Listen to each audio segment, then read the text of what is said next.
Olá, turma! Estamos na segunda aula da disciplina Serviço Social e Processo de Trabalho com o tema Profissão Integrante da Divisão Sociotécnica do Trabalho. Na aula em questão, na contextualização, a professora vai analisar alguns itens inerentes ao assistente social como trabalhador assalariado. Então, um tema é este, assistente social como trabalhador assalariado. Neste contexto, as estratégias e identidade profissional, né, do trabalhador assalariado, o cotidiano e a inserção nos processos de trabalho, dimensão investigativa, projeto de intervenção, dinâmica institucional. Todos esses itens serão analisados, né, contextualizando o trabalho do assistente social como um trabalhador assalariado. Para falar das condições do trabalhador assalariado, se faz necessário alguns apontamentos, né? Atividade assalariada de caráter profissional, isso é o que distingue um profissional assalariado. Compra e venda de força de trabalho e a presença do equivalente geral, no caso, o dinheiro, o salário, que para a nossa profissão é algo bem importante de estarmos observando e debatendo, posto que não temos um piso salarial fixado por lei, né?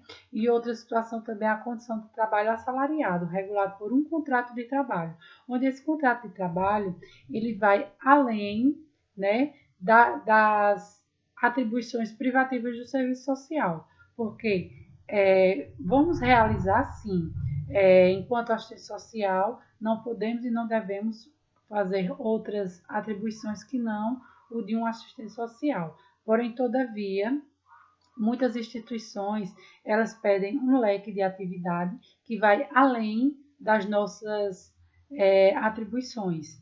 E isso é uma situação que o profissional ele tem batalhado bastante diante dessa realidade, posto que é necessário se deixar claro qual é a função do assistente social. Então, as condições de trabalho assalariado do assistente social é regulado por um contrato de trabalho, tal como qualquer outro trabalhador assalariado.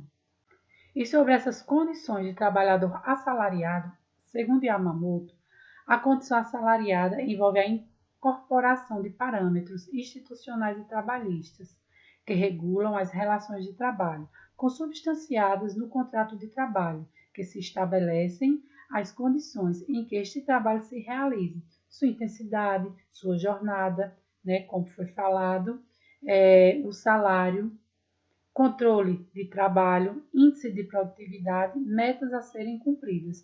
Ou seja, todos esses itens envolvem um detalhamento, né, das condições de um trabalho a ser realizado em termos de alguns parâmetros institucionais. A intensidade fica a cargo de ambas as partes, né, tanto do profissional como da instituição, para estar cobrando essa intensidade. A jornada ela é fixada por lei, 30 horas semanais. O salário, não temos o piso. Esse salário, muitas vezes, ele é muito desproporcional mediante as nossas atribuições, responsabilidades, né? E todo o esforço que fazemos durante nossa vida acadêmica e pós-acadêmica, em termos de se aperfeiçoar, de buscar, né, em prol de um salário digno, onde em muitos locais não observamos esse resultado, né, favorável em termos de salário. O controle do trabalho, os índices de produtividade, que a gente ainda observa também essa questão de índice de produtividade, porque algumas instituições públicas trabalham com, principalmente a saúde, trabalham com produtividade. E o serviço social, ele não tem um trabalho quantitativo, né? O trabalho dele é muito qualitativo em muitas situações, o que leva muitas vezes há uma baixa produtividade em termos de número, né? Para algumas instituições que só vê número, isso não é uma coisa positiva, mas que, porém, todavia, quando deixamos claro nossa atribuição e sabemos exatamente como conduzir essa situação, nas instituições empregadoras, né, acabamos por deixar claro que as nossas atribuições vão além da produtiva. Metas a serem cumpridas, que entra também nessa questão de produtividade, querendo ou não. Né? Tem que bater meta, tem que atender tantas pessoas, tem que falar 5 vezes com a pessoa no ano. Só que às vezes com uma pessoa a gente fala 500 vezes por conta de um problema que é mais grave do que a das demais. Então, isso são situações que a Yamamoto vem a colocar, que passamos por tudo isso por sermos um trabalhador assalariado. Temos essa subordinação, né, mediante a instituição empregadora. Estratégias e identidade profissional, processos de trabalho.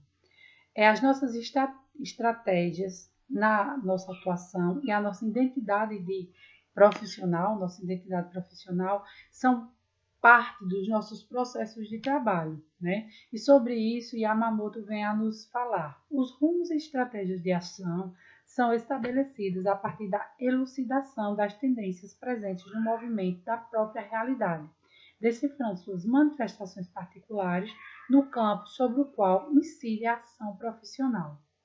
Uma vez decifradas, essas tendências podem ser acionadas pela vontade política dos sujeitos, de modo a extrair estratégias de ação reconciliadas com a realidade objetiva, de maneira a preservar sua viabilidade, reduzindo assim a distância entre o desejável e o possível. Ou seja, todas as nossas estratégias, elas são embasadas nos movimentos da realidade, né? Todas as ações que, porventura, viemos a estar desenvolvendo, elas têm um embasamento de acordo com o movimento do real, de acordo com as nossas demandas, né?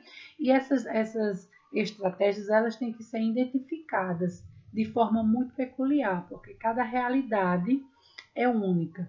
Então, quando elas são decifradas, elas são postas de forma a extrair ações reconciliadas com a realidade objetiva, de acordo com o que realmente temos. E com isso conseguimos desenvolver um trabalho que chega ao nível de ser desejável, né, e ser possível, porque nem todas as instituições e nem todos os locais que trabalhamos desenvolvemos um trabalho da forma que realmente queremos, porque muitas vezes nos deparamos com situações que impedem o desenvolvimento de algumas ações.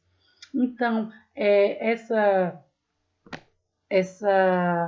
frase, nessa citação, vem a justamente falar isso. As estratégias, elas são necessárias e ela faz parte do processo de trabalho e vai moldando a identidade de cada profissional dentro da sua área de atuação, dentro da sua instituição de atuação. Sobre a identidade profissional, é válido, né, ressaltar que ela tem base em 3 pontos. Núcleo identitário, né, que é o objeto do trabalho, processo e produto, nas representações que expressam a consciência profissional, a perspectiva ideológica, política, técnica, ética, né, e etc. E nos elementos subjetivos do indivíduo, que são seus sentimentos, suas emoções, né, que sustentam essa identidade. E assim, muito válido ressaltarmos, frisarmos, né, nessa parte de elementos subjetivos, a questão de sentimentos, a questão da necessidade, da neutralidade em algumas situações ao qual nos deparamos no nosso cotidiano profissional, né? Uma ação neutra, ela surte por muitas vezes, né, um efeito muito bacana, porque é um momento que a gente se despede de todo tipo de preconceito, né? Deixa nosso eu de lado e vê aquela realidade tal qual ela está posta, mas além do que está posta. O cotidiano, processos de trabalho e o cotidiano. O cotidiano ele faz parte dos processos de trabalho, né? Como bem está posto, como bem a professora explanou na videoaula. Couto 2009 vem a mostrar que cotidianamente não realizamos ou não nos dedicamos unicamente a uma atividade por vez, mas a múltiplas, sejam elas de natureza biológica, social, organizacional, profissional, etc. Na cotidianidade do cotidiano, ocorre tudo junto e misturado, agora e ao mesmo tempo, imprimindo, como buscamos destacar, condicionantes à prática profissional. O cotidiano traz esses condicionantes, porque é no cotidiano que muitas coisas o profissional consegue superar, né? Consegue estratégias para se ir além daquele cotidiano. Então, o cotidiano ele traz, juntamente com a prática profissional, também um conhecimento. Porém, todavia, o conhecimento ele também tem que ter uma base sólida. Sobre o conhecimento, na inserção nos processos de trabalho, ele é extremamente importante, principalmente na dimensão investigativa. O conhecimento é a compreensão inteligível da realidade, que o sujeito humano adquire através de sua contestação com essa mesma realidade. Há níveis e graus de conhecimentos, oriundos da intuição, do entendimento e da razão crítica dialética, como mais alto nível de conhecimento. Esses se constituem em momentos distintos, porém complementares. No cotidiano, nós temos um conhecimento diário dos serviços, das situações, né, postas ou não. Existem situações que são peculiares. E esse cotidiano, ele também nos traz um conhecimento, mas como bem foi explanado, né, o conhecimento ele é uma junção. Ele traz a prática, ele traz a intuição, ele traz o entendimento de mundo, mas ele também precisa da razão crítica dialética, porque a razão crítica dialética ele é o mais alto nível de conhecimento. Por isso a importância de um embasamento teórico crítico, né, bem fortalecido. Com esse embasamento fortalecido, com essa postura crítica aguçada, né, é onde se sobressai essa dimensão investigativa do assistente social. A dimensão é a dimensão do novo, né? Essa dimensão, ela questiona, problematiza, testa hipóteses, permite revê-las, mexe com os preconceitos, estereotipos, supera a mera aparência, permite construir novas posturas visando a uma instrumentalidade de novo tipo, mais qualificada e competente e compromissada com os princípios da profissão. Ou seja, é necessário, para se ter uma dimensão investigativa condizente com as realidades às quais o profissional vai estar atuando no seu dia a dia profissional, é necessário ter uma postura propositiva, investigativa, crítica, né, ética, mas ter um embasamento teórico muito sólido.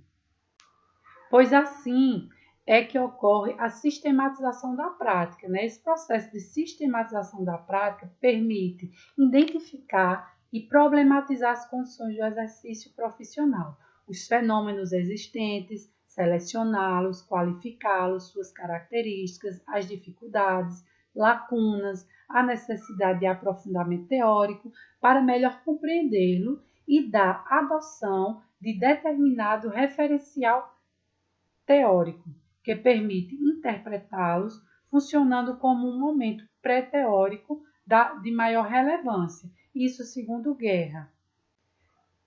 Na inserção dos processos de trabalho, existe o projeto de intervenção. Esse projeto de intervenção, ele é um dos componentes, né, desse processo.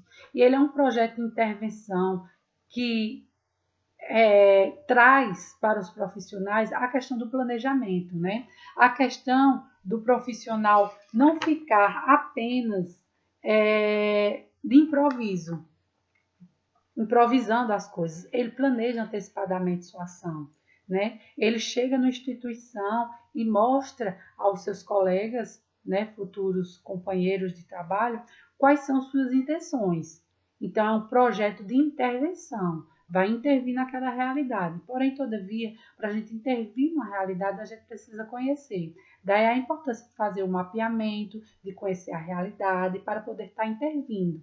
E esse projeto de intervenção, além de ser favorável pelo planejamento, é também favorável pela questão da análise. Ele pode fazer uma análise, né, dos impactos desse projeto antes e depois de ser posto em prática, tanto para o profissional do serviço social, como para as instituições empregadoras, sejam elas públicas ou privadas, né, que contratam esse profissional, que quer ver resultados desse profissional. A inserção nos processos de trabalho e projeto de intervenção. Elementos fundamentais do projeto de trabalho. O projeto de intervenção também pode ser conhecido, né, como projeto de trabalho, né? E quais são os elementos desse projeto de trabalho? É a questão de metas a serem alcançadas, né, a serem atingidas, os objetivos. Ninguém trabalha sem objetivos. Todos os projetos eles têm que ter um objetivo, tem que ter uma meta. E também os indicadores, como eu falei anteriormente, serve para estar verificando, né, alguns dados, né, alguns indicadores, tanto o profissional é beneficiado, como as instituições empregadoras, né? E também a questão da avaliação dos impactos deste projeto. E esse projeto, ele necessita ter como parâmetro, né, ter como base a lei que regulamenta a profissão, a Lei 8662 de 93, como também o Código de Ética de 93. Então, todos os elementos, todos os projetos, né, tem que ter esses elementos base que os sustentam. A inserção nos processos de trabalho, dinâmica institucional. Ao assumir o espaço socioocupacional, há que se estabelecer com clareza o que a profissão tem a oferecer como subsídio para o atendimento das demandas que competem à instituição. Satisfazer resguardando-se as características da própria natureza pública ou privada, mas mantendo-se o compromisso com estratégias que traduzam o trabalho do assistente social como espaço coletivo e democrático. Couto, 2009. Ou seja, em toda instituição vai haver uma dinâmica posta, né, ao um assistente social assumir um cargo em determinadas instituições. Porém, todavia, mesmo que exista uma rotina, que exista uma dinâmica já pré-estabelecida, o assistente social ele tem um compromisso, né, de manter essas estratégias que viabilize a sua profissão, né, que enfatize e deixe claro qual é o seu verdadeiro papel dentro daquela instituição, mesmo, né, que ofereça subsídios para todos os atendimentos, aquelas demandas que chegam lá. Porém, todavia, o assistente social tem um compromisso ético, né, ético e profissional. Então, ele não pode ir além das suas atribuições. Ele tem que deixar claro que até aqui ele pode, daqui para lá é com outro profissional. Segundo Gentili, a falta de discriminação teórica entre atividades profissionais e atividades organizacionais, assim como a falta de distinção entre atividades, instrumentos, empregados e produtos visados, contribui para o agravamento do quadro de indefinição profissional, como reflexo imediato na sua identidade profissional. Ou seja, daí está a importância de ter uma base sólida, fortalecida em termos teóricos, né? Por quê? Porque serviço social não é uma receita de bolo. Trabalhamos com a questão social, com as especificidades, né? Temos vários instrumentos de trabalho, temos vários itens que fazem parte do processo de trabalho. Então, isso deve ficar claro na mente de todos os profissionais, para que quando ele vai assumir um cargo em uma determinada empresa, eu cheguei numa empresa e a assistente social lá tirava xerox. Isso não é papel de assistente social, né? Eu já escutei isso e isso dá muito isso está muito atrelado a esta falta de base teórica fortalecida, né? Então, assim, se eu chego na empresa e o profissional fica tirando xerox e eu chego lá com uma base propositiva, um embasamento teórico fortalecido, né? E vou querer fazer o que é meu, então certamente alguém não vai gostar. Mas aí eu não vou bater de frente porque eu preciso do emprego, mas também eu não vou ficar tirando xerox porque não é minha função, né? Então, assim, tem que se achar um meio termo, ser muito maleável em termos de isso aqui é meu trabalho, eu tenho um projeto para mostrar, eu vi que a realidade é assim. Tem que ter uma visão muito crítica, né? Muito apurada. Tem que ter essa questão desse conhecimento fortalecido quando for assumir um cargo enquanto assistente social, porque a profissão ela necessita de uma maior valorização. Como sempre, né, a professora deixou 4 textos complementares para vocês darem uma olhada. Peço que vocês deem uma olhada, são textos muito interessantes e que vêm a fortalecer essa base teórica, né, que vocês irão carregar pelo resto da vida profissional. Então, é necessário sim ler todos os textos e fazer as atividades, né? O fórum está aberto, é uma discussão super interessante sobre serviço social na questão de educadores, né? Que a professora deu uma explanada na teleaula, então é interessante que vocês deem uma olhada, certo? E no mais, obrigada e até a terceira aula.